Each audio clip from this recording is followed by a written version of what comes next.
మీకు ఏమన్నా పెండ నడుస్తున్నా దమాకులని అడుగుతున్నా.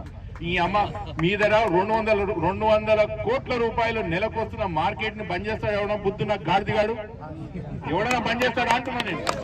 ఎందుకు ప్రభుత్వంగా డబ్బులు వస్తలేవంటే ఇందుకే డబ్బులు వస్తలేవు. ఇట్లాంటి పనులు చేస్తారు కాబట్టి ప్రభుత్వం కూడా పైసలు వెళ్తలేవు. వేలాది జీవితాలు ఇక్కడ ఆధారపడి లక్షలాది మంది కుటుంబాలు ఆధారపడిన మార్కెట్లు బంద్ చేస్తారా? మీకేమైనా బుద్ధి జ్ఞానం ఉన్నదా? మీరు రాష్ట్రం నడుపుతున్నారా, కామెడీ షో నడుపుతున్నారా అని అడుగుతున్న ముఖ్యమంత్రి గారు. కనీసం మీకు అర్థమవుతుందా మీరు ఏం చేస్తున్నారు?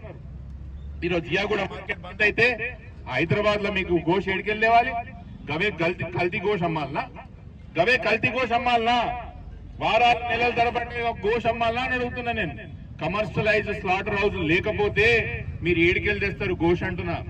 మీరు తినే గోష్ కూడా మా స్లాటర్ హౌస్ దగ్గర కట్టేది ముఖ్యమంత్రి గారు.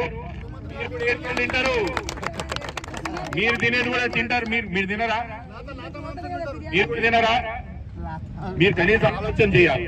అందుకే చెప్తున్నా అధికారులకు కూడా చాలా నేను మా దగ్గర కూడా ఇదే అరాచకం మొదలుపెట్టి 10,000 ఇల్లులు గుంజుకుంటారంట. 10,000 ఇల్లులు గుంజుకొని ఆడ మూసి కడతా అంటున్నాడు. ఈ రోజు 100 సంవత్సరాల నుంచి మార్కెట్ ఈడ ఉన్నది. ఈ రోజు కొత్త కట్టిన మార్కెట్ కాదు కదా, 100 సంవత్సరాల నుంచి ఈడ మార్కెట్ ఉన్నది. నిజాం ప్రభు సర్కార్ నుంచి ఈడ నిజాం సర్కార్ అప్పటి నుంచి ఈడ మార్కెట్ ఉన్నది కదా. అప్పటి నుంచి మూసిలా కలుస్తుందా లేదా? మీకు కళ్ళు కనిపిస్తలేవా?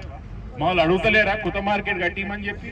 మీకు దమ్ము ధైర్యం ఉంటే నిజంగా మంచి చేయాలంటే కొత్త మార్కెట్ కట్టించి ఇగో మా ఇవన్నీ ఉన్న స్లాటర్ రోజులు పనిచేయండి. కానీ అది చేత కాదు. కానీ ఉన్నోళ్ళుగా పనికి రాకుండా వచ్చి ఇవన్నీ కూడా ఆపి కూర్చున్నారంట. ఇవన్నీ ఆపి కూర్చున్నారు.